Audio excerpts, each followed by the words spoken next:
Theresa May is touring Europe in a bid to improve the terms of her withdrawal agreement on Brexit with the European Union. She's pulled the vote in the House of Commons because she faced a significant defeat. So what is she going to do next, Robert? Where are we? Well, I think the first thing is she understood that she was heading not just for a defeat, but for a defeat probably in triple figures, one of the most, if not the most, humiliating defeat for a sitting Prime Minister on any subject of major consequence. So faced with that, she knew she had to back down.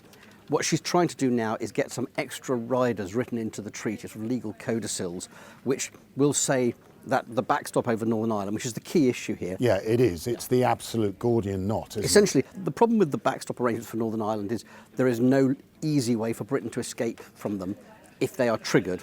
And so there's no unilateral mechanism for getting out. And that's been the fundamental problem. That's where the support for her deal has hemorrhaged. She's trying to get some legal codas written alongside the treaty, which give her enough wiggle room to go back to her backbenchers and say, look, actually, you don't have to worry about this. This isn't forever. But are these legal codicils, as you described them, and when I was in Brussels as the correspondent many years ago for the FT, I saw these late night summits coming up with words, but in effect, they're sort of two artificial cherries on a pretty soggy cake. Well, that's the big question. I think if it looks like just warm words, it will count for very little indeed.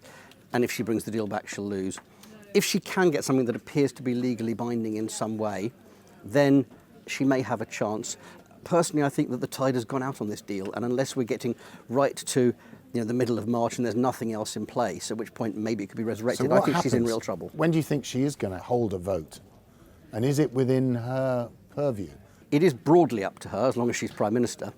She, having pulled it for fear of defeat, will not want to bring it back until she thinks she can win. That's a big if, because at the moment there's a huge coalition ranged against her.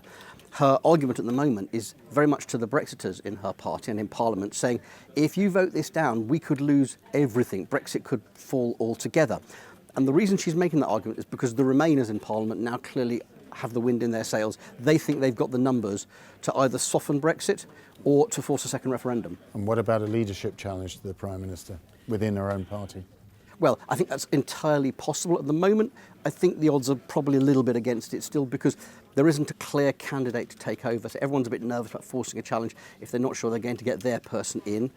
Also, it is time consuming at a time when we don't have those days and weeks to waste on a Tory leadership contest.